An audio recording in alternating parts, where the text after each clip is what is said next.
There's a power that lives within every human that walks this earth. It's a language of human emotion. And the power of human emotion that we typically discount in our culture, not so in other cultures, but in our culture, the power of that emotion to literally change the conditions that we're talking about, the conditions of the healing within our bodies. And what the experiments are showing is that this power of emotion has the ability to influence not only our bodies biologically, but beyond our bodies into the physical world on the quantum level. It is a powerful language that other cultures apparently know very well. And in the West, when science came in, science discounted the effects of things that cannot be seen and measured directly 400 years ago. And now they're coming back full circle with the language of quantum science, reincorporating these forces, but the feeling and the emotion and the power of human emotion is among those forces that cannot be seen. The laboratory experiments are documenting the fact, and it is a fact now, that human emotion changes the DNA inside of our bodies and the way we function in this world, and that those effects extend beyond our bodies into the physical matter of the people in the world around us when we learn that language. And it leads us to the understanding that science is simply a language that describes our relationship to ourselves, to one another, to our world, to the universe beyond it. It's a language that describes, in very technical terms, how things work, the mechanics, the nuts and bolts, and how we function within that mechanism that we call life in the universe. The best scientists will freely admit that our science is incomplete. There are a lot of things science simply cannot explain right now. But what if we take the best of the science that we do know and marry that with the languages that have always been here, the languages of spirituality, and those indigenous understandings that tell us we're part of this world and we're part of one another, we're part of a greater creation. We're not separate from these things. What if we marry those two ways of knowing into a greater wisdom? Where will that lead us? The line between science and spirituality is getting very fuzzy, and especially in the language of quantum physics. And if we can flesh out those missing pieces, and it helps us to become better people and create a better world, why wouldn't we want to do that? We already know what it's like to have a world where we all feel separate and we feel like there's not enough to go around. It's a world based in competition. We know where that world has led so far. Let's try something different. What would happen if we embrace one another in a spirit of cooperation like all of the rest of the natural world does, humankind? This is the only species that believes that violent competition is the optimum way to get ahead. And it's based on a false interpretation of Darwin's work back in the mid-1800s. But all their species in nature, without fail, show that cooperation among the species will always produce the strongest of the species, the greatest number of offspring, the greatest ability to meet the challenges of whatever it is. In the bottom line, it says that you and I and our listeners, we have a latent power. It's dormant. It's sleeping within us. The ability to create a feeling and the quality of an emotion inside of our bodies that literally heals the stuff our bodies are made of. In the human body, 50 trillion cells, in every cell is a capacitor, it's a resistor, it's a transistor. It stores energy, it releases energy. Every cell in our body has about 1.17 volts of electrical potential. So you stop and think that 50 trillion cells, and do the math, 50 trillion times 1.17 volts, and all of a sudden you realize that we have the potential of being very, very powerful beings. And the question is, how do we focus that? The Western scientists now acknowledge the fact, and it is a fact, that we are bathed in a field of intelligent energy. It's everywhere all the time. It's not out there. It's inside of me. It's inside of you. We connect with it. The language of human emotion and thought and feeling and belief, those kinds of words describe the language that allows us to communicate with this field. And when we can access this field, this is where the miraculous healings in the human body come from. It tremendously enhanced immune systems. And although scientists are still hard-pressed to measure this field like it's a non-conventional energy.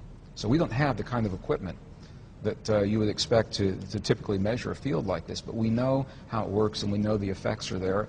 Other cultures have known it for 5,000 years. So it's marrying the best science of our time with that ancient wisdom. Not only are we not told that we're powerful, we have been led and conditioned in our culture and in our families and our society to believe that we are not powerful, and that power lies somewhere else, that it lies with a church, or it lies with an organization, or it lies with a doctor, or it lies with a scientist, or someone who has knowledge and power that we do not have.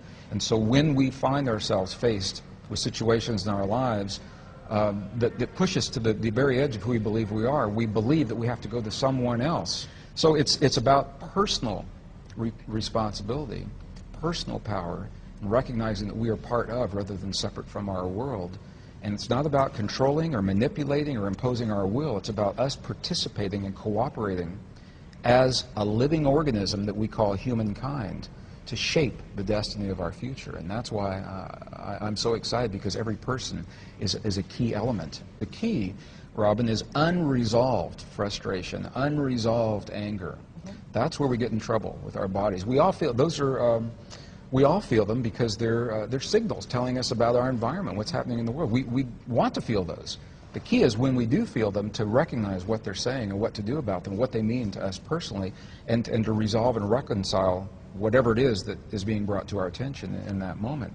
And the language of our heart speaks to the stuff our world is made of, to our bodies and to the physical reality of this world. The world will mirror back what it is that we're feeling in our hearts. When we're feeling anger, hate, jealousy, rage, you're going to see it in your relationships, you're going to see it in your health, you're going to see it in your body. Intuitively, we know that.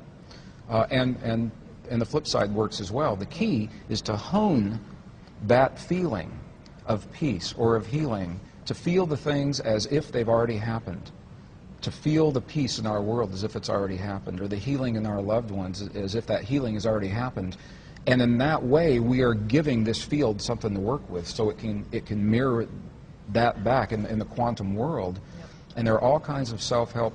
Everyone learns differently, so what works for my anger and your anger or someone else's may not be the same thing. But the key is to honor the language of human emotion in our hearts.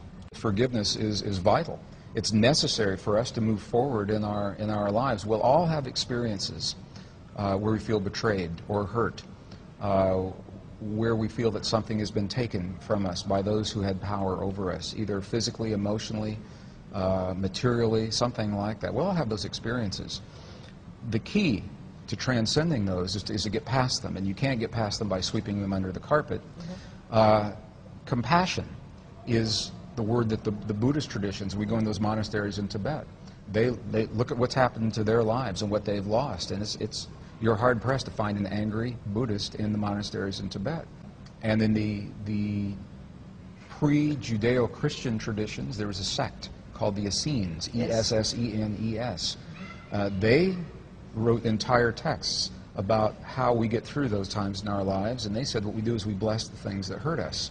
When we bless the things that hurt us, we're actually acknowledging, bringing that forward, just saying, yes, it happened, and then that allows them to work through that energy and to transcend the energy. When you bless something long enough, it's just something that everyone has to experience on their own. It actually changes chemically what happens in our bodies.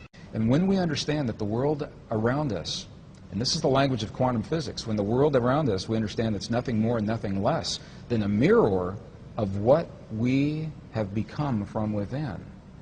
Our anger, our hate, our rage, our jealousy, as individuals, is mirrored around us, and collectively, our love, our compassion, our forgiveness, our understanding. So I think this is the generation that gets to learn that new way of being and embrace. And I acknowledge as a scientist, this is a very different way of thinking about the world. It's very different from what I was taught and trained and conditioned on the one hand. On the other hand, it's what the science is showing and the evidence. We can talk about the experiments, and the evidence is out there showing that the emotions that we hold in here become the physical reality in the world around. They literally turn the atoms off and on of the stuff that our world and our bodies are made of. And that is a huge statement to make, and it's a very, very empowering way to look at the world. When we choose peace and healing and love and compassion and forgiveness and understanding and tolerance in our hearts, we know that that changes the chemistry in our bodies and we're healthier. That's a fact. We also know that those changes extend to the world around us, into our communities and families, in ways that can be measured, and that's a fact. And with those two facts, I think that we can move on in this 21st century and not let The frightening conditions of the world disempower us. We can look at that world square in the eye and say, yes, these things have happened. There's a power within us, and maybe we'll outgrow the need for war. About the conditions of the healing within our bodies, and what the experiments are showing is that this power of emotion has the ability to influence not only our bodies biologically, but beyond our bodies into the physical world on the quantum level.